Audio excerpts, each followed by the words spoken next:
Hello friends, welcome to this series of video presentations on PID controller, and this is the first presentation on introduction to PID controller and implementation of the PID controller.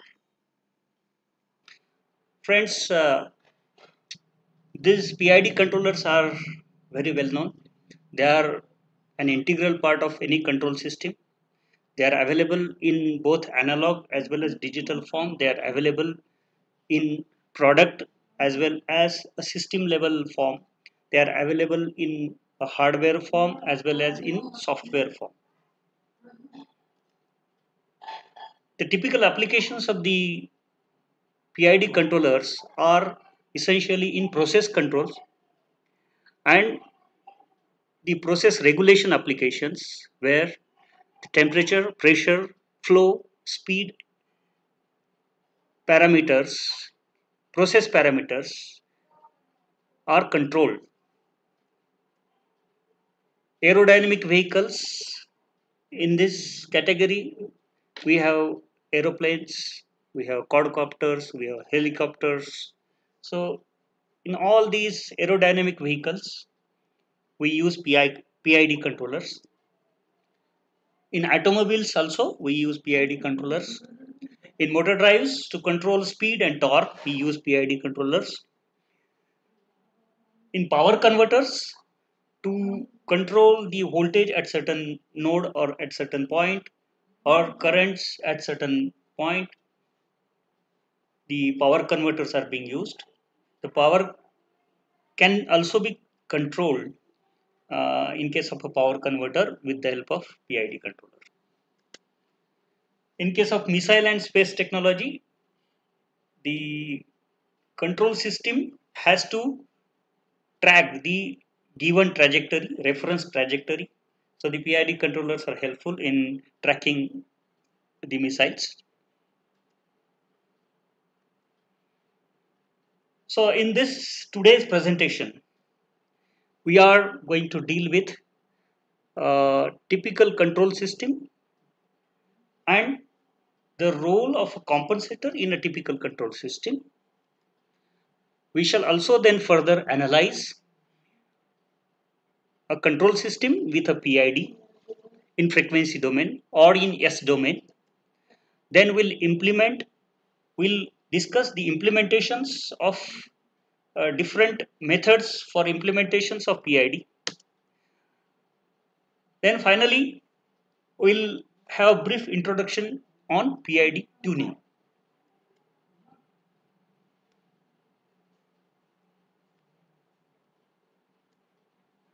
Let us take a simple example, a daily use example of a water heater.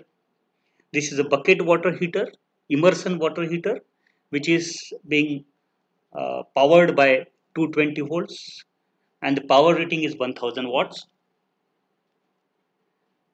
Now, if you want to raise the temperature of water, what we do normally is we power the heater with a given mains 220 volt supply, and the power starts building up, but the power is a stepped input given to the heater. Okay, that means suddenly we are turning on the supply, and at T1 the power is turned on and input is applied, energy input is applied to the heater. Now at the same moment the temperature, okay, the temperature is the output parameter which we are now going to discuss. We want this particular temperature to be obtained from a heater. Now this temperature, if we monitor, it will increase exponentially, not suddenly in step. Okay, so there is a small system lag and it has got certain characteristic. So temperature will increase exponentially, something like this. Okay, and if the power is continue to be on, okay, this particular process variable as a temperature will continue to increase. Okay, this we may not desire. Okay, so a very simple arrangement we have. So we have thermostat there normally, and the thermostat detects the level of the temperature. If it exceeds the set temperature, okay, the thermostat will trip and will shut down the supply. Okay, and it goes on. This particular control is called as on off control. So the figure shows that the water temperature will not follow the set temperature and will swing about the set value. Okay, but will swing above and below the set value. Okay, and it is useful when precise control is not needed. Okay, so this kind of temperature control is also found in room air conditioners, refrigerators, etc., where precise control is not required. But the process where you require a precise control of the process variable, there you cannot use a simple on-off control. So the typical applications of such a on-off control is iron press, okay, refrigerators, air conditioners, kitchen ovens, water heaters, etc. Okay, but there are certain processes where you want to strictly maintain the temperature at a certain value. Say, for example, chemical plant, some chemical reaction, okay, has to be carried out at certain temperature. Okay, if the temperature is not regulated, then probably the chemical reaction may get disturbed or may be spoiled. Okay, or for example, a melting application, let's say metal melting applications, induction heating, like etc., where you want to precisely control the temperature. Otherwise, the temperature, the metal pattern coming out of this heating process may not be of that quality. Okay, so that's why the simple on-off control is restricted, has a simple on-off control has a restricted usage.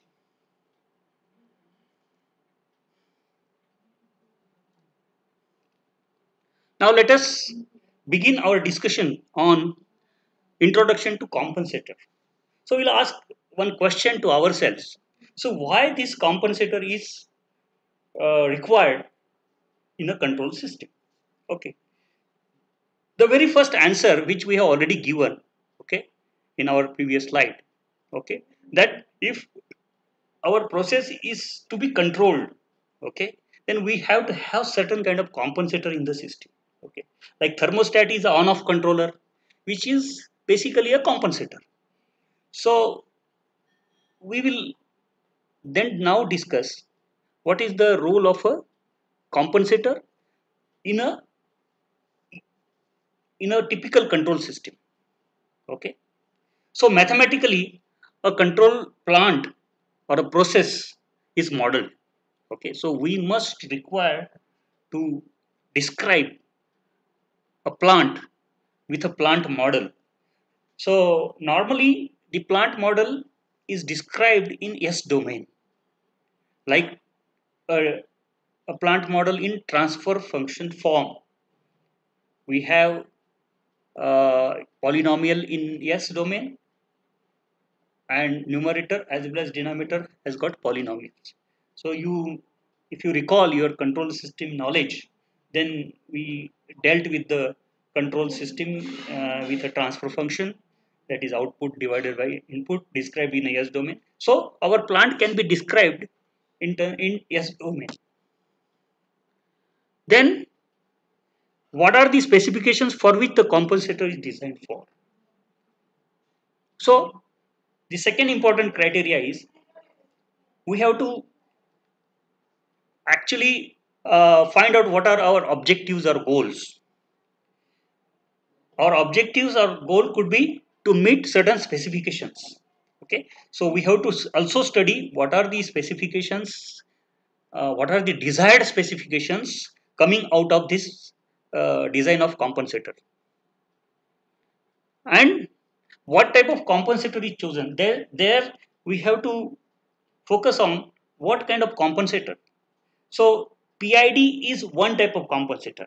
But there are many other type of compensators also available, discussed in the literature and being practiced, uh, you know, uh, in different plants and processes.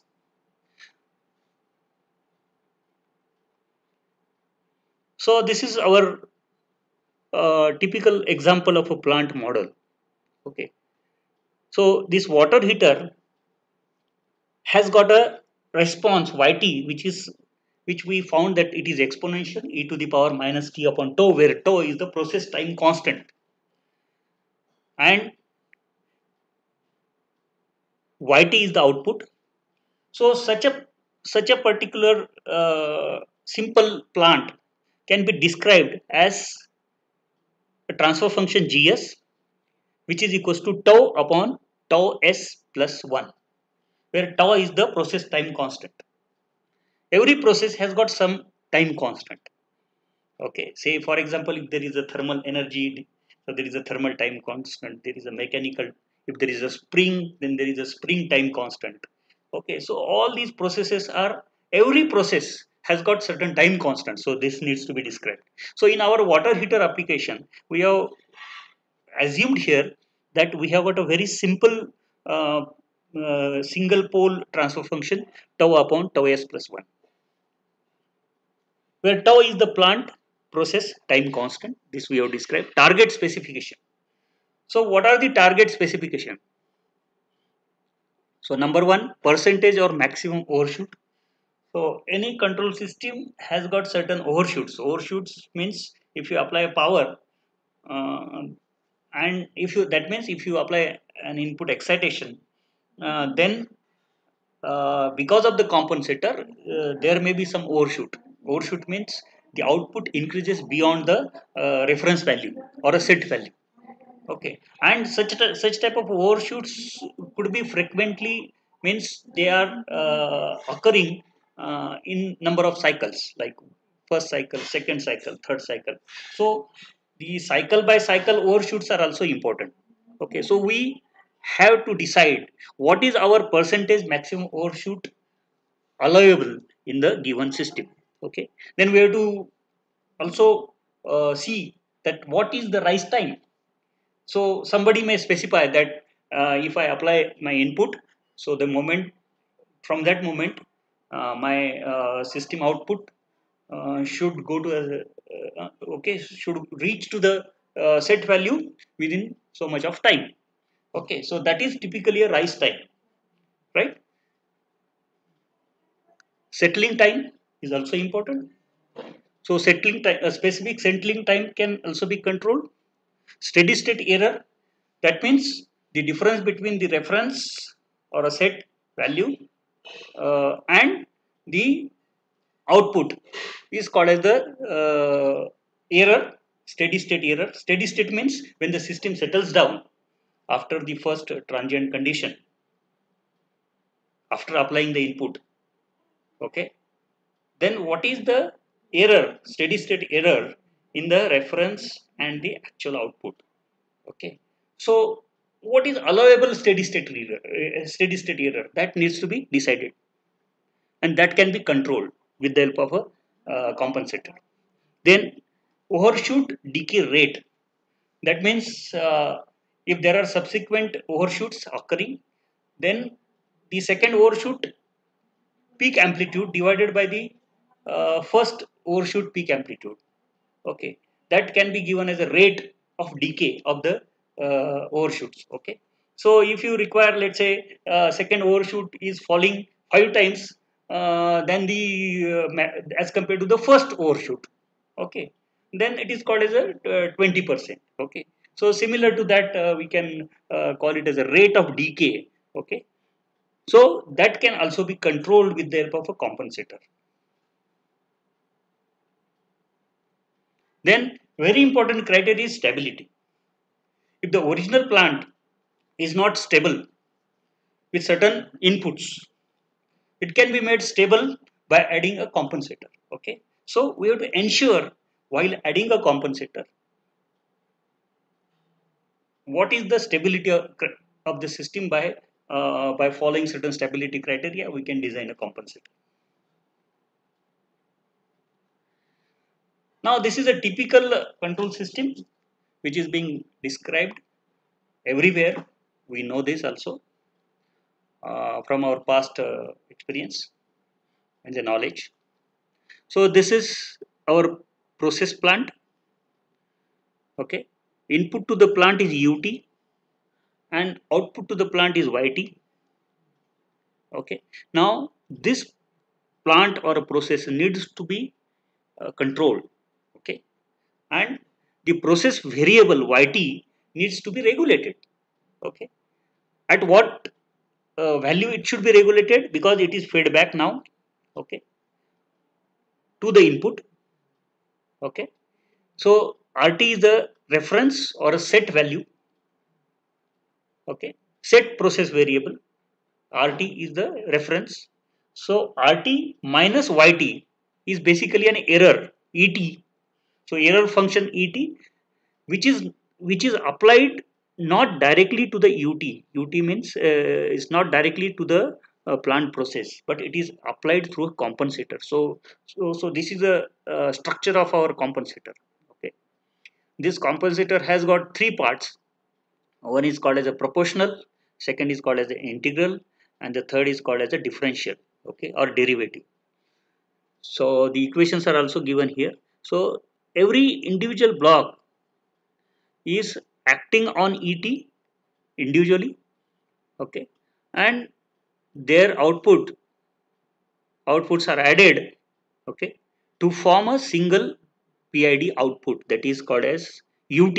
Now ut also acts as an input to the process or a plant. In uh, in many applications, in a practical implementation of ut, of this particular control system, this ut cannot be directly applied to process plant. It is not advisable. So ut is passed through a saturator or actuator. Okay, so that means the system variables or the values should not go out of bound. Okay, and should be limited within plus and minus limits. Okay, or maximum and lower limits. Okay, and then apply to the plant and process. Okay, so they are typically called as actuators or saturator.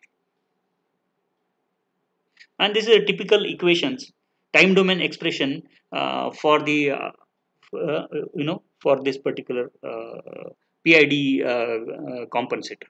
Okay, if this compensator is called as a PID compensator, then output of the PID compensator is ut, and ut is described in a time domain like this. Ut is basically an output of the PID. Okay, and input to the PID block is et. Okay, so et is actually input variable for this particular system, PID system, and where kp is called as a proportional gain, ki is called as an integral gain, and kd is called as a derivative or a differential gain. Now let us study only proportional controller. So what is the effect of a proportional control on our given example system? Okay, so we have already described you the process is basically a water heater, a bucket water heater, where the temperature is basically needs to be regulated at a certain set temperature. Okay, now in proportional controller, the error is equals to RT minus YT. Okay, so this is the error. Here RT is the reference value, YT is the feedback. Now if you remember here, this YT is basically a process variable or the output of the entire control system. Okay, and this is feedback. Now in certain application, this particular feeding back is also passed through certain block. Okay, which is called as a feedback gain or feedback block. Okay, so for the sake of simplicity, we understand here that we assume here that this particular feedback is a unity gain feedback. Okay. So here, therefore, here Et is RT minus YT, and VPT is basically a time domain expression for the voltage which is being applied to the water heater. Okay. Now this VPT is also equals to UT, which is equals to Kp into Et. Okay. So here, if these blocks, that is integral block and derivative block, they are disabled, then only P block will play a role. Okay. Then then this UT is basically a product of Kp, okay, Kp into Et. Okay.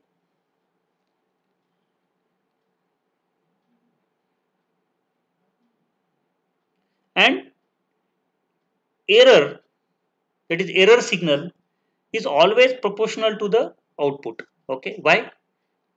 Because Et is basically RT minus YT. Okay. And RT is constant. Okay. So whatever is error, that goes on changing with reference to the process variable which is fed back. Okay. So therefore Et is actually proportional, okay, to the process variable. But it is always subtracted. Et is always obtained from subtraction of RT and the process variable. Okay. So from this particular plot, you will say that if this particular proportional controller is applied to this particular plant, then the temperature rise will not be same as that in on-off control. Okay. So you see this is the this particular temperature. So temperature rise, okay, will not will not cross the set temperature, and it can be controlled, okay, here in this case. Okay. So it always controlled within certain limits. Okay. And there is some finite difference in the okay, the set temperature and the body temperature. Okay. So the difference between the set temperature and the body temperature is always error. Okay. So there is always a steady state error in this particular. So temperature will never reach to the set value, okay, with the help of a proportional control, and it will settle at a lower value. Okay. So this is quite apparent from the graph. So what is the reason? So the reason behind is the power delivered to the heater is not a step, okay, but is continuously varying function of time and changes as per the error in set temperature and actual temperature. So what do you mean by this? You mean by this here, as here in this case, this particular UT, okay, is not the same as the set temperature. Okay. Set temperature is the application of the voltage, okay, to this particular process plant. Okay. Should be passed through the proportional control. Okay. And always you are going to monitor the error. Okay. So your input, essentially your input UT, okay, is basically applied as per the, okay, changes in the feedback. Okay. If the temperature is increasing, so UT is decreasing. Okay. If the temperature is increasing, then it is decreasing. If it is decreasing, then it is increasing. Okay. So it is something like this. So we can see from this graph. Okay. So the temperature, okay, will certainly okay, body temperature will increase, but the input power will not be the same always. Okay. So this input, we also should have a capability. So this is possible only if we have a capability to linearly control our input power to the process plant. Okay. Otherwise, if this, let's say our water heater, if it is not it is not applied, uh, means if it is not connected to uh, connected through a linear controller, okay, uh, the output will be uncontrolled. Okay, so therefore we have to control the input, okay, in a linear manner in this particular case. So let us talk about proportional plus integral control, and let us now discuss why there is a necessity of an additional control, that is integral control. Okay, so we have already discussed there is a proportional control and there is a delta T. Delta T means the difference in the temperature always. Okay, the temperature will always be below the set value. Okay, but it is fixed. Okay, for a given Kp and for the given set value. Okay, uh, now if somebody wants this particular temperature or a process variable, okay, should exactly matching with the set temperature or should approximately matching with the set temperature, okay, then we need to apply an additional integral, okay, along with proportional control. So proportional plus integral control. Okay, now let us see how it happens. Now with proportional control, the body temperature will never reach the set value. An additional term corresponds to delta T needs to be added in P control, okay, to minimize the steady state error. And the inclusion of a signal proportional to the integral of Et results in controlling the temperature of the body at any desired value. Okay, okay. So what essentially we have to do basically here, this is a proportional control. Now here we have to add an additional term, okay, which is actually an integral of the error, okay, in order to compensate for this gap. Okay, so therefore we have to add an additional integral term, okay, which will always depend on this particular difference, okay, that is error, and it will integrate the error, okay, so that it should see that the temperature, body temperature or the process variable should follow the set temperature. That means error should be minimized. Okay, and we have already seen that the role of an integrator, okay, in any system, if this error is constant, and we know that the integration of any constant value is always a ramp signal. So suddenly the input excitation is increasing with a ramp, okay, and as soon as it reaches to there, the error will be, okay, error will be 0. Okay, so the role of integrator will finish. Okay, and then again if the so temperature is going to rise or there is a change in the, okay, Et, and the slope of the ramp will continuously change. Okay, so that always we see that the temperature, set temperature, remains at the actual temperature remains at the set temperature. So with PI control, a sudden change in the system condition may lead to sudden change in the temperature. Okay. And Kp and Ki both will act and the system temperature may overshoot. Okay. So it is also possible that if we choose an appropriate combination or a typical combination of Kp and Ki, it is also possible that the process variable may overshoot. Okay, for certain combination. Okay, so this is a typical equation of a PI control where Kp is the proportional gain, Ki is the integral gain. Okay, and this is a time domain expression for the for the output. Okay, of the PID controller.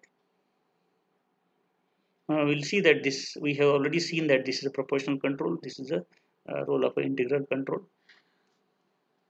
Now, why integral? Why derivative control is needed? Okay, that we'll see first. So here in this particular case, here it is written that if a reference itself is not constant, it is dynamically changing. Okay, say for example we have a speed control of a motor, a DC motor, let's say. So there the speed in many applications, the speed reference is itself is continuously changing. Okay. So according to that, the the process variable should not, you know, uh, reach to certain, should not go beyond the bounds. Okay. Let's say to twice the reference temperature or thrice the reference temperature, we should not overshoot. Okay. So in order to regulate the rate of overshoot, okay, so you require certain term.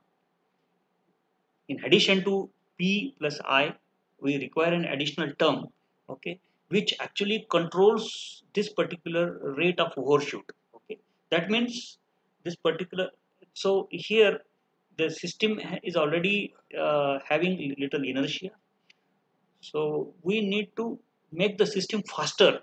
Okay. So we require a derivative control, and the derivative control is essentially acting on the error. Okay. The error term, that is et, and an additional term, that is derivative term, is basically a derivative of, okay, of the error, d et by dt. So just refer to this diagram, and you will see here in this particular diagram.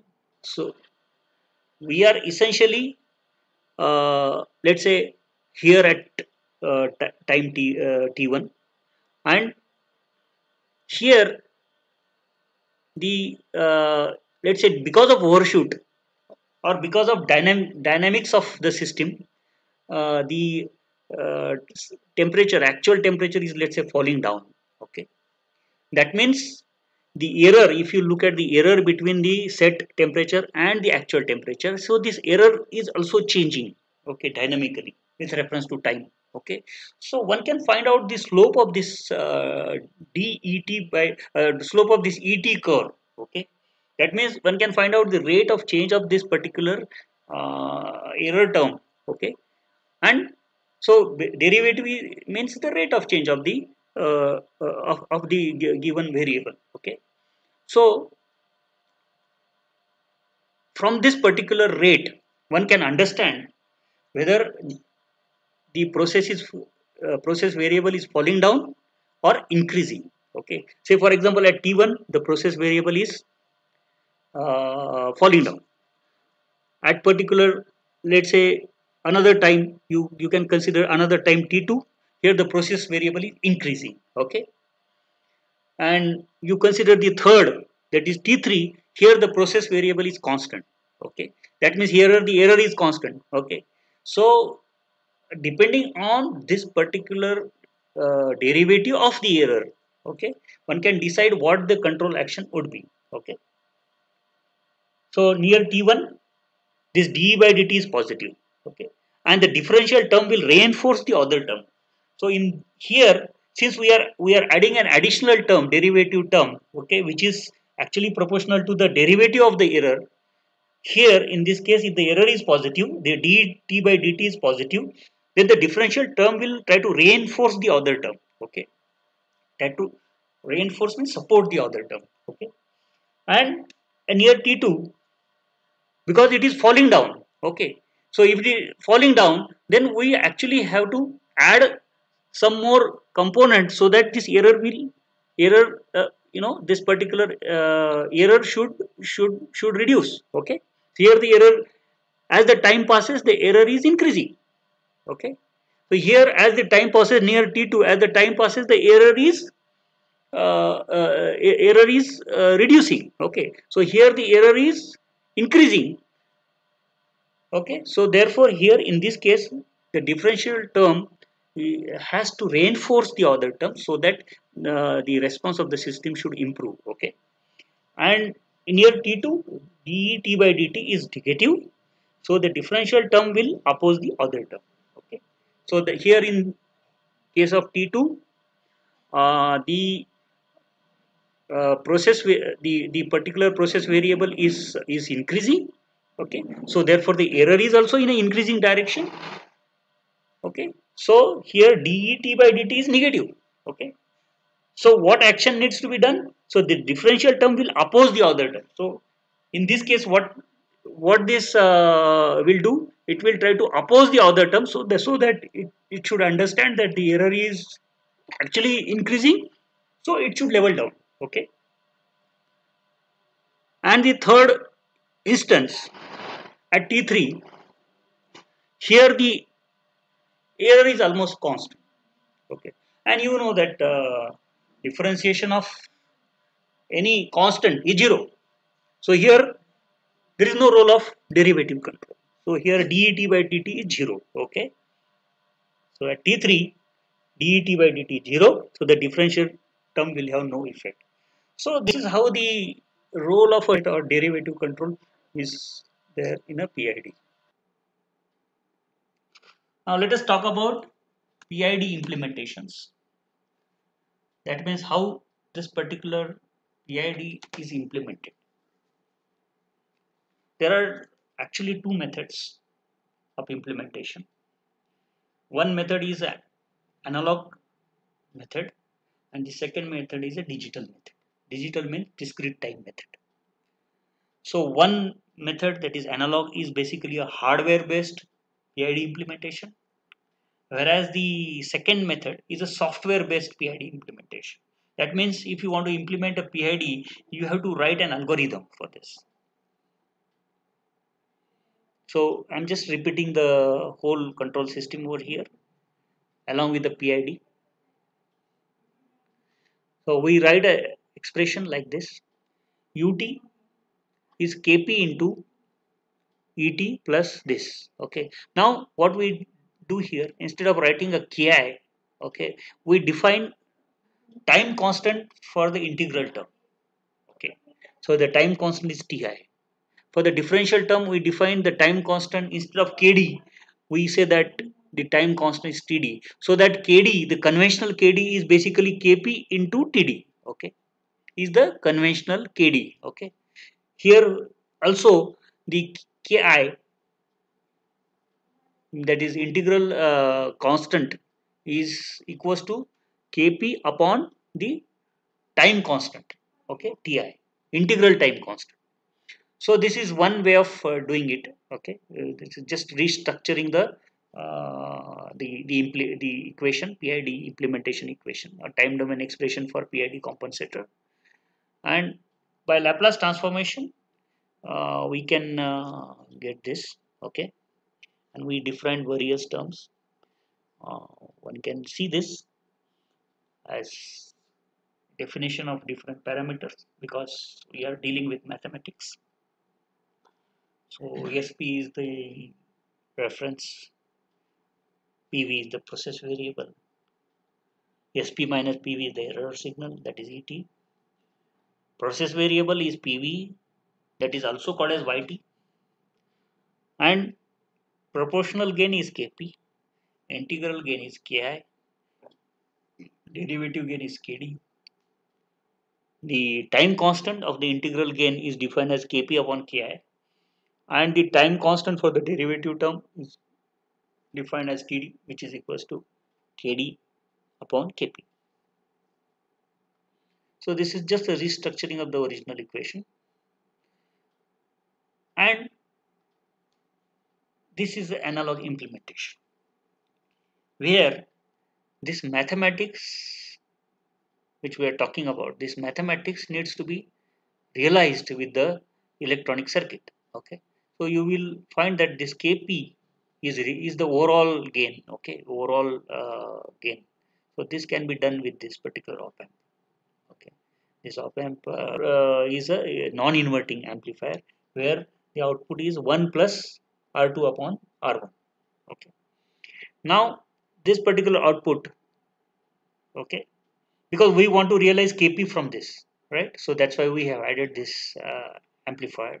Now this particular output of the amplifier is being applied to the three different op amps. So where we realize, your term, this term here, okay, this is unity gain, because here no gain is required because already Kp is there. So here we have R and R, that means unity gain, and this is inverting amplifier because of this particular feedback and because of this input applied to the negative side. Okay, so this in all three are inverting amplifiers. Okay, so here just the plain amplifier which is having a gain of -1. This is having a gain of minus 1 minus R1 R3 into C1. So basically there is a feedback, there is a capacitor in the feedback loop. So anything which is implemented with the help of op amp and capacitor is in a feedback loop, that means this is basically an integrator. Okay, and this is basically a differentiator. Okay, or a derivative. So this is to realize the integration term, this is to realize derivative term. Okay, so here the time constant is R3 into C1, that is the integral time constant, and here the derivative time constant is C2 into R4. Okay, now these three signals are then added together. Okay, so you require an adder circuit. So this is a op amp based adder. This is also inverting adder. So all three are adding inverting gains, and that means negative gains, and this is also a negative gain. So it is compensating, and we are getting the output of the PID as UT. Okay, and you can also adjust these R means equal resistors everywhere. Okay, so this is a typical analog PID implementation to actually realize this particular expression. Now let us talk about discrete time PID. Okay. So here in this case, the basic expression is like this, and the Laplace transform is like this.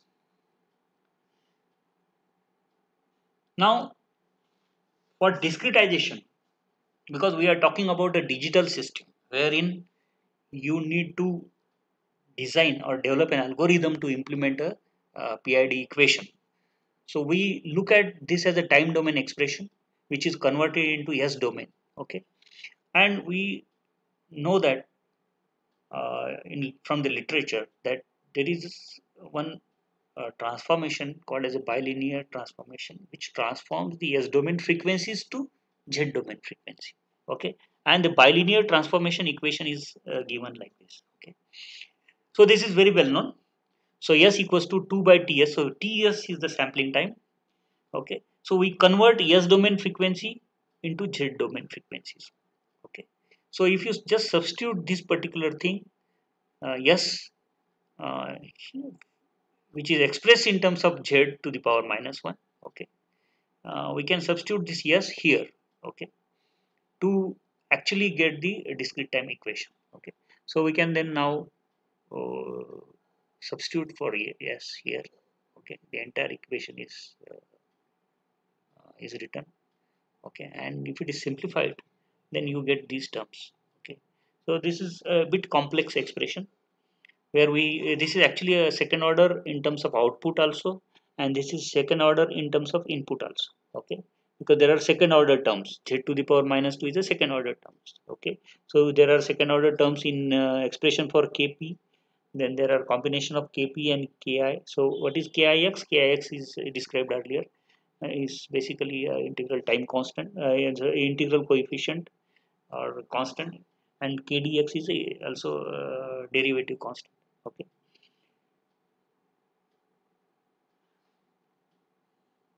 okay.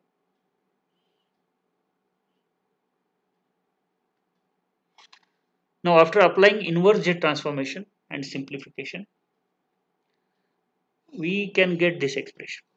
Okay, that means uh, you refer to inverse jet transformation, we get a time domain expression.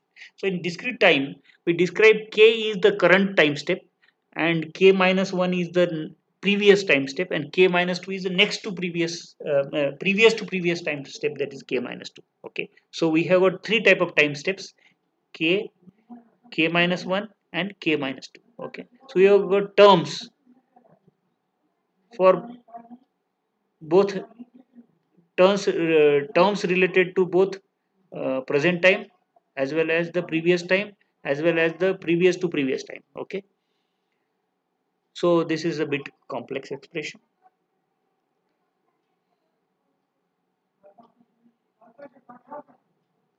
And this is a computationally intensive method of implementation. So this you can directly implement on a DSP processor, okay, or any other digital processor. But it is bit complex, okay. So if you want to have just a PI compensator or PI controller, then eliminate, simplify this expression by substituting KD equals to 0. So you can eliminate this term, you can eliminate all the terms related to KD, okay, and you get a very simplified expression like this, okay. UK equals to UK minus 1 plus KP EK minus EK minus 1 KP KIX EK plus EK minus 1. That means here the subtraction of the error terms and here the addition of the terms, okay. So we can directly use this particular expression uh, to implement a PI controller. Now this particular expression is called as a type A equation, okay. Okay, this is called as a type A equation. Now the type A equation is a textbook equation, okay, and it is unsuited for a practical implementation, okay. So type A equation is basically a textbook, means as it is, whatever we derive we get it, okay, with the help of a mathematical formula. But this is found that it is unsuited for practical implementation.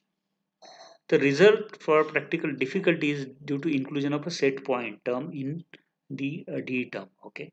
Set point means basically here if you look at the D term, wherever you get a D, so here in this case this is a error, and error is actually a difference of set point minus PV, okay. Error is actually a set point minus PV. So here there is one term which appears as a derivative constant multiplied by the set point, okay.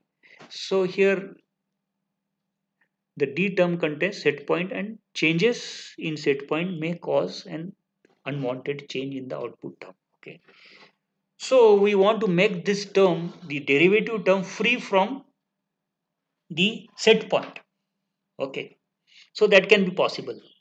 So express EK as SPK minus PVK, let's say, or higher order terms as EK minus 1 equals to SPK minus 1 minus PVK minus 1, and the error term as EK minus 2 equals to the SPK minus 2 and PVK minus 2. Okay, so this you can express. So a PID equation where D term consists of only PV terms and free from set point is called as a type B equation. So if you just substitute this particular values of EK minus 1 and EK minus 2 in the previous expression, okay, here in this particular term, okay. So what happens here, if you observe here, this is EK minus EK minus 1, okay. So you can substitute the expression for EK here, you can substitute expression for EK minus 1, and similarly in these two terms also. But there is a subtraction of error, okay. You will find that here in integral term there is a addition of errors, the present error plus previous error. Here in integration, here the present error minus the previous value, okay. Previous time value, okay. So therefore you, because the set point is always constant, okay. Why? Because set point is reference, it is constant. So SPK, SPK minus 1 and SPK minus 2 is assumed to be constant, okay. So whatever is left with PV, so you can always express this error term in terms of the PV term, okay. So here we are making this term free from set point, okay, or free from error. So derivative term should not consist of any kind of error signal, okay. So therefore this particular expression is called as a type B equation, okay. Further, that means we are modifying this derivative term, okay, by setting the set point as same at all the steps, okay, and by expressing E in terms of PV, we can actually write a derivative term here. Okay, rewrite the derivative term and write the type B equation. Now, furthermore, it is also possible to basically eliminate the the set point, the process where the set point from both P and D. Okay, so eliminate the set point. That means eliminate the error term from both KP and KD terms. Okay, so it is also possible, right? So that after doing this modification, so whatever is left with, that is called as a type C equation. So type C equation is found to be a most useful and also easy to implement on a digital computer or with the help of a software. Okay, this is the observation of several people. Okay, so that's why we have derived first of all type A equation from the fundamental principles. Then we have applied certain criteria and eliminated the D term from the means the D term is modified. Okay, and we get a type B equation. And finally, modification on the P term and D term, we get a type C equation. Okay, thus in a natural form, bilinear transformation does not produce practically implementable discrete time PID equation. So this is our conclusion, that is in the natural form, the bilinear transformation is only give you type A equation, which may not be practically suitable, because in a practical system there are several dynamics in the set point references are changing. There are some high frequency noise or low frequency noise. Okay, so because of that, the output should be stable, and the control system should behave appropriately with the help of these KPK and KT selection. So that's why we have to do certain modifications. So this is a kind of modified PID equation which we'll see.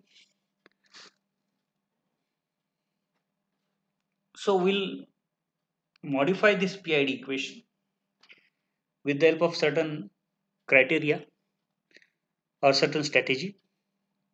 Now let us see this particular equation, original equation, is differentiated on both the sides with the help of okay, there is a differentiation. Okay, dut.